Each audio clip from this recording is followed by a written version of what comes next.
नमस्कार, उत्तराखंड की खबरों के साथ मैं हूं मनोज मानस। खबरों का रुख करेंगे उससे पहले देख लेते हैं इस वक्त की अहम सुर्खियां। मध्य क्षेत्रीय परिषद की 25वीं बैठक में भाग लेने वाराणसी पहुंचे सीएम धामी। अमित शाह और योगी से की मुलाकात।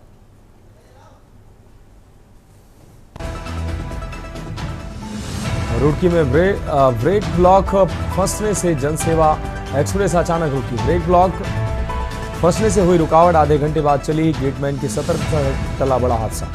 हल्द्वानी में खूनी खेल, कार सवारों पर अज्ञात युवकों ने की फायरिंग, एक को लगी गोली, 2 घायल।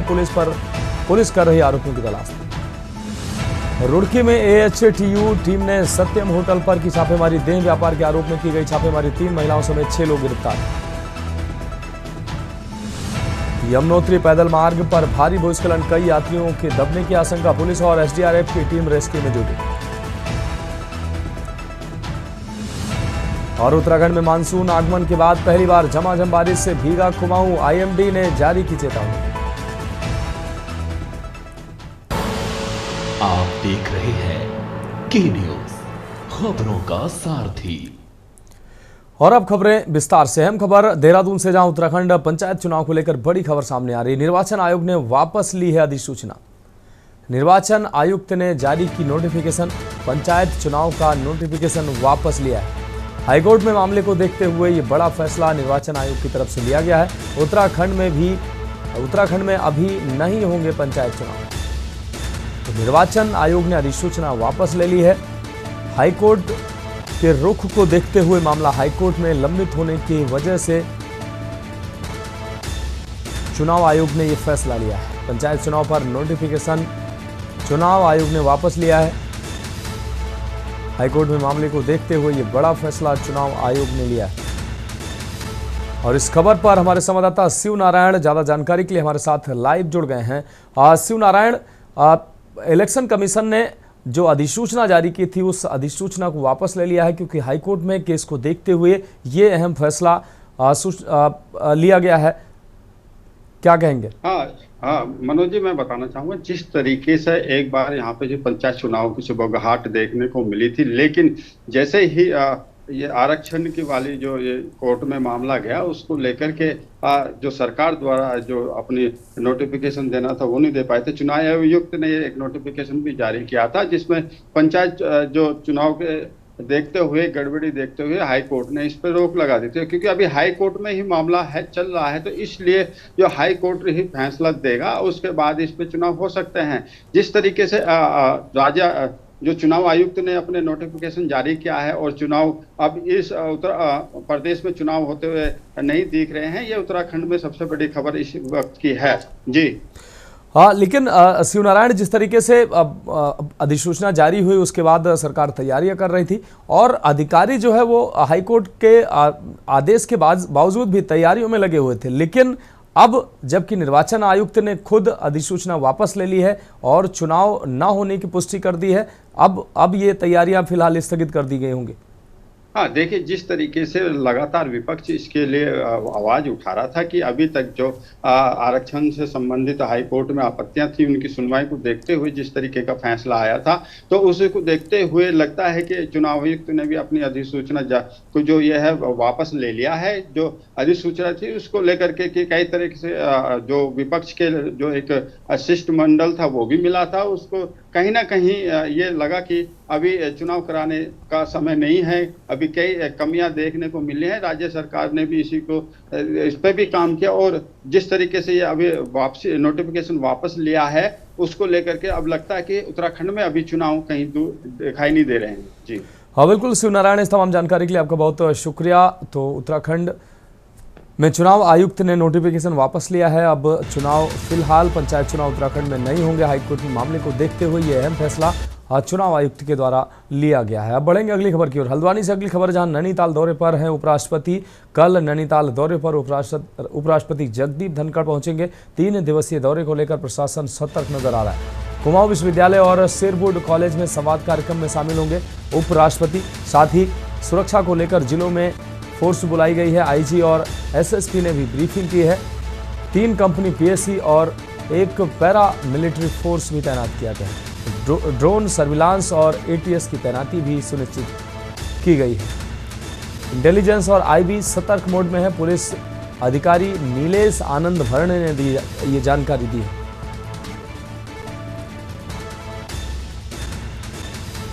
सुरक्षा को लेकर बढ़ती जा रही विशेष सतर्कता। उपराष्ट्रपति जी का जो है हल्द्वानी नैनीताल जो है 2 दिन का जो भ्रमण है, जिसमें कुमाऊं यूनिवर्सिटी और उसके अलावा शेरवुड जो है स्कूल, इसका विजिट है। उसमें जो है तमाम कुमाऊं जिले से जो है यहाँ फोर्स को आज ब्रीफिंग की गई, जिसमें लगभग हमारे 400 से ज़्यादा जो है पुलिस कर्मचारी अधिकारी यहाँ आए हैं। इसके अलावा जो है 7 आईपीएस और उसके अलावा जो है 7 एडिशनल एसपी, 12 सीओज और 40 जो है इनकी इंस्पेक्टर्स की ड्यूटी लगी हुई है। इसके अलावा 3 कंपनी जो है पीएसी हमने दिया, 1 कंपनी पैरामिलिट्री फोर्स भी अभी दे रहे हैं हम लोग। बढ़ेंगे अगली खबर की ओर। कालाढूंगी से अगली खबर है, जहां ब्रेक फेल होने से कार पेड़ से टकराई है। यूपी से घूमने आए पर्यटकों की कार पेड़ से टकराई है। हादसे में कार में सवार 5 पर्यटक घायल हुए हैं।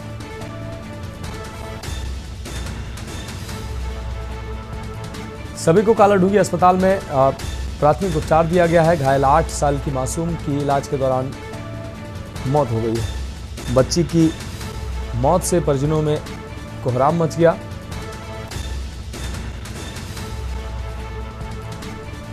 सभी को कालाढूंगी अस्पताल में भर्ती कराया गया। उत्तर प्रदेश से घूमने आया था ये परिवार। 8 साल की मासूम की प्राथमिक इलाज के दौरान मौत हो गई है। कार पेड़ से टकराने के वजह से यह हादसा हुआ है। इस दौरान कार में सवार यात्री घायल हो गए, पर्यटक घायल हुए और एक 8 साल की बच्ची जो है उसकी इलाज के दौरान मौत हो गई।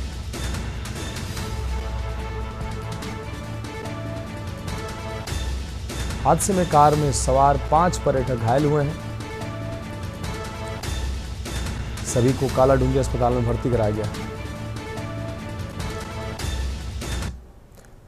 अगली खबर देहरादून से, जहां ज्वेलरी शॉप में हुई चोरी का यह मामला। 2 अभियुक्तों को पुलिस ने गिरफ्तार किया। आपको बता दें, चोरी की घटना का दून पुलिस ने अनावरण किया है। कर्ज के बोझ को उतारने के लिए चुना अपराध का रास्ता। अभियुक्तों के कब्जे से घटना में चुराया हुआ माल बरामद हुआ है। घटना में प्रयुक्त वाहन भी पुलिस ने बरामद किया है। थाना नेहरू कॉलोनी का यह पूरा मामला है।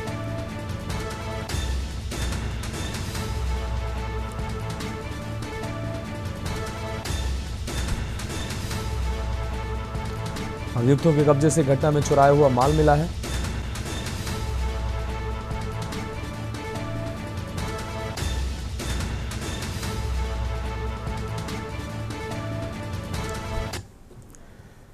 और अगली खबर लक्सर से है, जहां दबंगों ने युवक को बेरहमी से पीटा है। खंबे से बांधकर युवक की डंडों से पिटाई की गई। गांव में प्रेमिका से मिलने पहुंचा था युवक। गांव के लड़कों ने युवक को पीटा है। मुजफ्फरनगर जिले का रहने वाला है पीड़ित युवक। पीड़ित के परिजनों ने पुलिस से शिकायत की है। लक्सर कोतवाली क्षेत्र के रंजीतपुर राय घाटी का यह पूरा मामला है।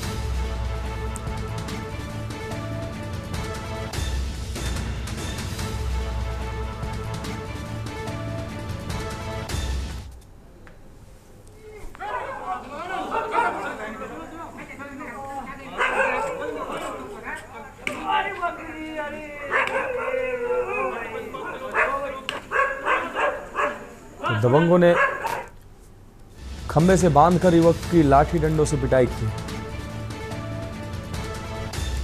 गांव में प्रेमिका से मिलने पहुंचा था यह युवक। इस दौरान युवक की लाठी डंडों से पिटाई की गई। गांव के लड़कों ने युवक को पीटा है। युवक को बेरहमी से पीटा गया है। लक्सर से खबर आपको दिखा रहे हैं। प्रेमिका से मिलने गांव पहुंचा था। इस दौरान खंबे से बांधकर युवक की पिटाई की गई।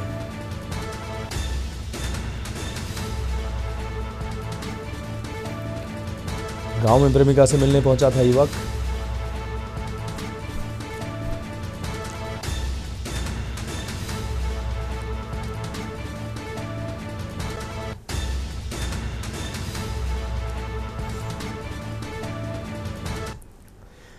और अगली खबर देहरादून से है, जहां नगर निगम अब कूड़ा उठान को लेकर गंभीर हो गया है। पूर्व में हर वार्ड में कूड़ा उठाने वाली गाड़ियों पर जीपीएस लगाकर आम नागरिकों की शिकायतों को कम करने का प्रयास किया जा रहा था।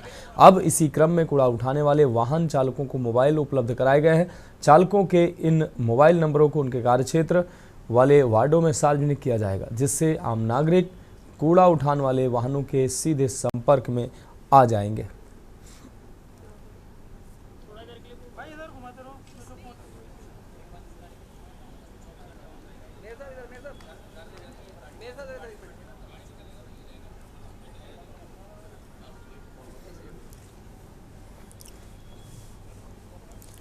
अब नागरिकों का गाड़ियों के ड्राइवरों से सीधा संपर्क होगा। नगर निगम ने अब ड्राइवरों को बांटे हैं मोबाइल, कूड़ा गाड़ियों के चालकों को दिए गए हैं मोबाइल।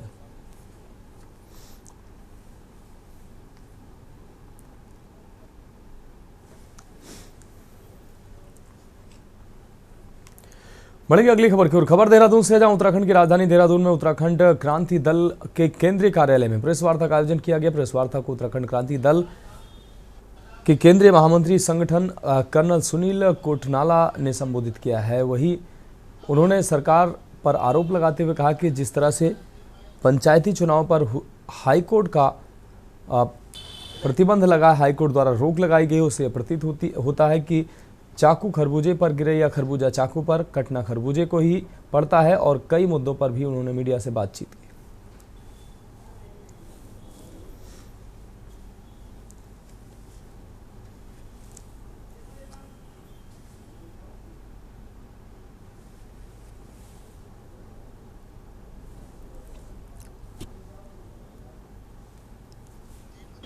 खास तौर तो पंचायती के जो इलेक्शंस थे,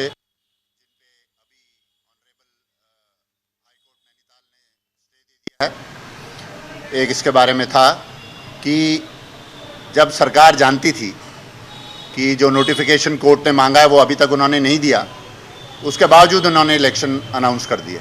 तो ये या तो कंफ्यूज्ड है सरकार, इनको पता नहीं किस तरीके से इलेक्शंस किए जाते हैं, या इसके पीछे कुछ इनकी कोई और मंशा है, ये चाह रहे हैं कि इसको डिले करें, क्योंकि ये तकरीबन 1.5 साल तो हो ही गया है। बढ़ेगा अगली खबर की ओर। खबर डोईवाला से है, जहां नकरौंदा में सीवर लाइन बिछाने के बाद सड़क की मरम्मत न होने से नाराज नकरौंदा क्षेत्र के लोगों ने सोमवार को विरोध प्रदर्शन किया है। प्रदर्शनकारियों ने शासन, प्रशासन और निर्माण एजेंसी के खिलाफ नारेबाजी करते हुए सड़क को कुछ समय के लिए बाधित कर रखा था। स्थानीय निवासियों का कहना है कि महीनों पहले सड़क को खोद दिया गया था, लेकिन अब तक मरम्मत नहीं की गई। बरसात के कारण सड़क पर जगह जगह जलभराव हो गया, जिससे राहगीरों को, वाहन चालकों को भारी परेशानी हो रही है।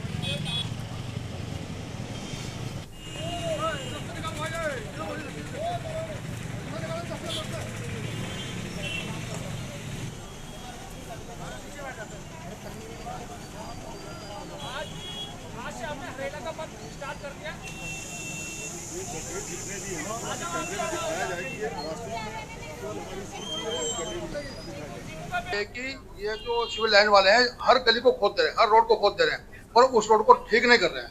हर जगह इतना पानी, बरसात में इतनी कचरा, सड़क जाने में बहुत दिक्कत है। और दूसरी तरफ पार्षद हमारे कोई भी सड़कें, नालियां साफ नहीं करा रहे हैं, जिस कारण से जिस वजह से सारा पानी इस बार सड़कों में चलेगा। अब छोटी सी बरसात आई थी, पूरी नाले की तरह हमारी सड़कें बह रही। हम ये चाहते हैं कि जिस रिपेयर तो करें उस जगह को, और जिस नाले को खोदें, जिस रोड को खोदें, उस रोड को ही कंप्लीट करें। अगर बहुत बुरा हाल है, ना विधायक सुनने को तैयार है, ना सांसद सुनने को तैयार है। अभी कुछ दिन पहले मेयर साहब से हमने प्रार्थना की थी कि बरसात यहाँ पर काम नहीं किया जाए, तो मेयर साहब ने बोल दिया, इनको कंपनी को बोल दिया था कि ये बरसात में काम रोक दिया जाए। पर ये हरामखोर कंपनी वाले मेयर की भी नहीं सुन रहे हैं। इसका मतलब हमारे मेयर साहब को ये हल्के में ले रहे हैं।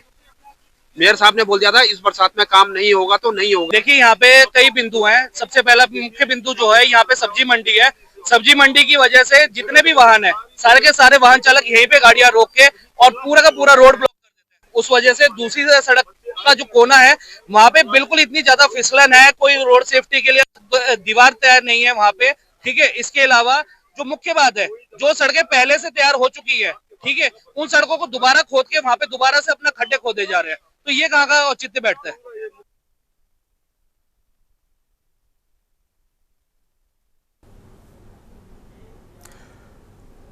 तो खबरों में फिलहाल वक्त एक ब्रेक का, जल्द हाजिर होंगे। आप देख रहे हैं के न्यूज। ब्रेक के बाद उत्तराखंड की खबरों में एक बार फिर से आपका स्वागत है। रुक करेंगे अगली अहम खबर का। खबर हरिद्वार से, जहां ग्वालियर हाईकोर्ट खंडपीठ परिसर में डॉक्टर भीमराव अंबेडकर की प्रतिमा स्थापित किए जाने की मांग को लेकर भीम आर्मी कार्यकर्ताओं ने मंगलवार को हरिद्वार कलेक्ट्रेट भवन के बाहर जोरदार प्रदर्शन किया। प्रदेश अध्यक्ष महक सिंह के नेतृत्व में बड़ी संख्या में पहुंचे कार्यकर्ताओं ने जिलाधिकारी कार्यालय के बाहर नारेबाजी की और मुख्य न्यायाधीश के नाम ज्ञापन सौंपा। महक सिंह ने कहा कि बाबा साहब संविधान निर्माता हैं और उनकी प्रतिमा का विरोध दुर्भाग्यपूर्ण है। उन्होंने चेतावनी दी कि अगर जल्द ही प्रतिमा नहीं लगाई गई तो आंदोलन को राष्ट्रीय स्तर पर तेज किया जाएगा। भीम आर्मी का कहना है कि यह सिर्फ एक वर्ग ही नहीं, पूरे देश की अस्मिता और न्याय का सवाल है।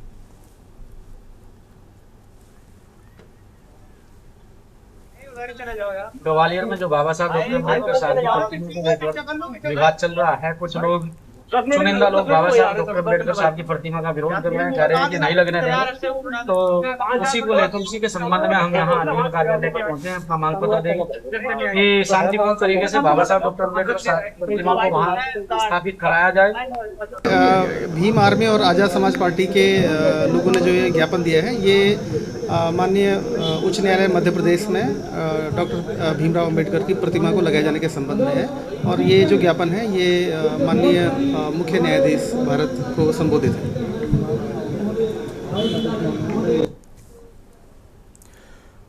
बढ़ेंगे अगली खबर की ओर। खबर देहरादून से, जहां उत्तराखंड बीएड बेरोजगार संघ के नेतृत्व में जीआईसी प्रवक्ता भर्ती के खिलाफ बड़ी महारैली गांधी पार्क से सचिवालय तक निकाली जानी थी, लेकिन पुलिस ने गांधी पार्क पर ही इसे रोक दिया। महारैली में प्रदेश भर से जुड़े युवाओं ने हिस्सा लिया था और मुख्य रूप से 613 पदों के लिए जारी विज्ञापन का विरोध किया जा रहा था। मौके पर संबंधित अधिकारी को बुलाकर वार्ता की गई और संघ ने अपनी मांगों वाला ज्ञापन सौंपा। संघ के अध्यक्ष मोहन भंडारी ने बताया कि उनकी मांग है, जो प्रवक्ता भर्ती हर 2 साल में होती थी, उसका पदों का आंकड़ा पहले 2018 में लगभग 900 था, फिर 2020 में 571 पर आ गया। इस बार 613 पदों का विज्ञापन निकाला गया है, जिसका संघ विरोध करता है।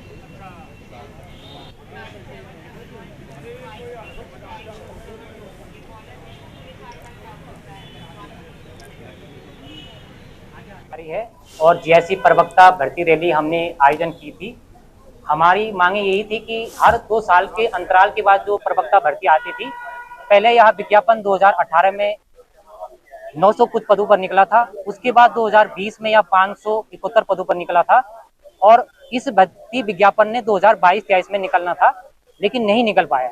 उसके बाद जो है आयोग ने 2024 में 613 पदों पर प्रवक्ता जीएससी भर्ती विज्ञापन जारी किया और उस विज्ञापन में यह तय किया कि इसमें प्री भी होगा और मेंस भी होगा। बढ़ेंगे अगली खबर की ओर। मंगलौर के गंग नहर में बना दिल्ली हरिद्वार नेशनल हाईवे एक बार फिर क्षतिग्रस्त हो गया है, जिससे यात्री अपनी जान जोखिम में डालकर पुल से गुजर रहे हैं। पुल का बड़ा हिस्सा पूरी तरह से क्षतिग्रस्त हो चुका है। एनएच के अधिकारी पुल की मरम्मत करने में जुट गए हैं। 5 वर्ष पहले ही दिल्ली हरिद्वार मार्ग का चौड़ीकरण कर 4 लाइन बनाया गया था। वहीं मंगलौर गंग नहर पर करोड़ों रुपए की लागत से पुल का निर्माण कराया गया था। 4 धाम यात्रा के दौरान इसी हाईवे से देश के कोने कोने से हजारों की संख्या में श्रद्धालु उत्तराखंड का रुख कर रहे हैं। वहीं आगामी 11 जुलाई से कांवड़ यात्रा भी शुरू हो रही है। ऐसे में पुल पर हजारों की संख्या में वाहनों का आवागमन होगा। ऐसी स्थिति में पुल से गुजरने वाले वाहनों के लिए खतरा बन गया है। विभागीय अधिकारियों की लापरवाही के चलते कोई बड़ा हादसा होने का डर भी सता रहा है। जो हमारी नहर का पुल है और यो सड़क में बनाया, जो पैदा कंपनी ने जो बनाया था, और इसके जब से बनता साल भर चलता नहीं, 2-3 बार टूट जाता है। आज सरकार है, कोई आदमी हो देखो न 15 दिन तो आधी सड़क का जो सरिया है पुल के टूटते पड़े हैं। लिंटर आज तक नहीं गिरा। यहाँ दुर्घटना रोज इसमें दुर्घटना हो रही है, रोज आदमी उसको मरता, कोई मोटरसाइकिल वाले गिर रहा है, कोई देखने को पक्का नहीं है। इसमें हमारा ये कहना है कि जिस तरीके से ये एनएच के अधिकारियों के द्वारा पुल का निर्माण कराया गया, ये पुल बिल्कुल घटिया सामग्री से बना है। ये कई बार यहाँ टूट लिया अब 4 धाम यात्रा हमारी चल रही, कांवड़ यात्रा हमारी चलेगी, और ये लेकिन एनएच के अधिकारी इस तरफ कोई ध्यान नहीं दे रहे। ये ठेकेदार और एनएच के अधिकारियों की साठगांठ और मिली भगत करके बड़ा भ्रष्टाचार करके ये घटिया पुल का निर्माण कराया गया है, और लगातार इस पुल पर जाम लग रहे, आने जाने वाले यात्रियों को दिक्कत परेशानी हो रही। देश के कई हिस्सों में पुल टूटने की घटनाएं हो चुकी हैं, जिसमें कई लोगों ने अपनी जान भी गंवाई है। इस वक्त हम मंगलोर के गंगनहर के ऊपर बने पुल पर खड़े हैं। यात्री यहाँ आ रहे हैं, 4 धाम यात्रा चल रही है और कांवड़ यात्रा 11 जुलाई से शुरू होनी है। काफी संख्या में यात्री आएंगे। मैं आपको दिखाना चाहूंगा, काफी वाहन भी यहाँ से गुजरते हैं, छोटे बड़े वाहन यहाँ से गुजरते हैं। कभी भी कोई हादसा हो सकता है। इस पुल पर बने हुए कुछ साल ही हुए हैं, लेकिन कई बार ये पुल क्षतिग्रस्त हो चुका है, लेकिन जिम्मेदार विभाग इस ओर कुछ भी ध्यान नहीं दे रहा है। मैं आपको दिखाना चाहूंगा, एक पूरा पुल भी है, उसमें भी हमने देखा है 1-2 दरारें आ चुकी हैं, लेकिन जो जिम्मेदार विभाग है नहीं दे रहा है। इस पुल पे, ये मुख्य पुल है, इस पे काफी संख्या में वाहन गुजरते हैं और इस पुल में भ्रष्टाचार की बू भी नजर आ रही है, क्योंकि कई बार ये पुल क्षतिग्रस्त हो चुका है। इस पुल के क्षतिग्रस्त होने से जाम की समस्या भी बनी रहती है। जिम्मेदार विभाग अभी जाग नहीं रहा है, तो क्या कोई बड़ी घटना होगी तभी जिम्मेदार विभाग इस ओर ध्यान देगा। के न्यूज के लिए मंगलोर से अकील अहमद। खबर नैनीताल से, जहां उत्तराखंड हाईकोर्ट ने उधम सिंह नगर के आनंद नगर में सरकारी और वन भूमि पर वर्षों से रह रहे लोगों के 2025 की वोटर लिस्ट से नाम हटाए जाने के मामले में सुनवाई करते हुए राज्य सरकार को याचिकाकर्ताओं के प्रत्यावेदन पर 4 सप्ताह में निर्णय लेने के निर्देश दिए हैं। याचिकाकर्ता भरत और अन्य हाईकोर्ट में दायर याचिका में बताया कि वे पिछले 25 वर्षों से लोकसभा, विधानसभा और नगर पंचायत चुनाव में मतदान करते आ रहे हैं तथा प्रधानमंत्री आवास योजना के तहत मकान भी प्राप्त कर चुके हैं। उन्होंने आरोप लगाया है कि सरकार ने बिना नोटिस या पक्ष सुने उन्हें अतिक्रमणकारी घोषित कर वोटर लिस्ट से नाम हटा दिया, जो राजनीति से प्रेरित किया गया है। हाईकोर्ट ने कहा कि यदि याचिकाकर्ता सरकार के निर्णय से संतुष्ट नहीं होते हैं तो वे पुनः कोर्ट में अपना पक्ष रख सकते हैं। ये थी कि उधम सिंह नगर जिले से संबंधित है, जिसमें इन्होंने फाइनल लिस्ट निकालते हुए वहाँ के जो पुराने वोटर हैं, जो पिछले 20 सालों से 25 सालों से वोट देते हुए आ रहे हैं, है ना, तो उनका नाम इन्होंने वोटर लिस्ट से हटा दिया है बिना किसी कारण के। एक रेफरेंस दे रहे हैं कि गवर्नमेंट ने एक ऑर्डर पास किया जिसमें जो इंक्रोचर है, जिनकी वन भूमि पे या सरकारी भूमि पे जिनका भी अतिक्रमण है, उनका नाम उसमें इंक्लूड नहीं किया जाएगा। बट इसमें मुख्य तथ्य ये था कि इन्होंने इंक्रोचर बिना नोटिस के, बिना अपॉर्चुनिटी ऑफ हियरिंग दिए हुए उन लोगों को इंक्रोचर मान दिया है। न कोई उन्हें अपॉर्चुनिटी दी, न उन्हें कोई मौका दिया कि भैया आप अपना पक्ष रखिए, और बिना किसी उसके इन्होंने बिना किसी लीगल ग्राउंड के या लीगली जो इन्होंने इनका नाम वोटर लिस्ट से 2025 की वोटर लिस्ट से हटा दिया। तो जिसके संबंध में हमने एक याचिका फाइल करी थी वहाँ के निवासियों द्वारा। अगली खबर का रुख करेंगे। खबर मसूरी से, जहां विगत रात्रि हुई मूसलाधार बारिश ने मसूरी का जनजीवन अस्त व्यस्त कर दिया है। जेपी बैंड के पास भारी मात्रा में मलबा आने से मार्ग लगभग 1.5 घंटे तक बाधित रहा, जिससे दोनों ओर वाहनों की लंबी कतारें लग गई। पुलिस और जेसीबी मशीन की मदद से रास्ता किसी तरह खोला गया, तब जाकर यातायात सुचारू हो सका। बारिश के कारण नालियां चौक हो गई हैं और सड़कों पर पानी भरा है।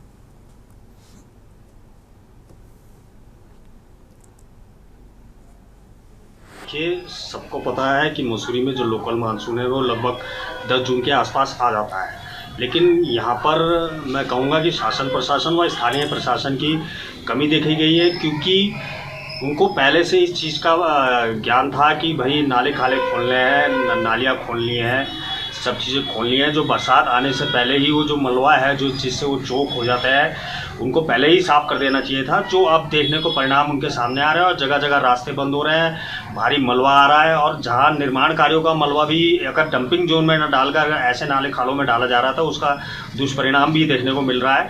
तो कहीं ना कहीं इसमें स्थानीय प्रशासन और शासन प्रशासन की कमी है कि उन्होंने बरसात आने से पहले इन कार्यों पर फोकस नहीं किया।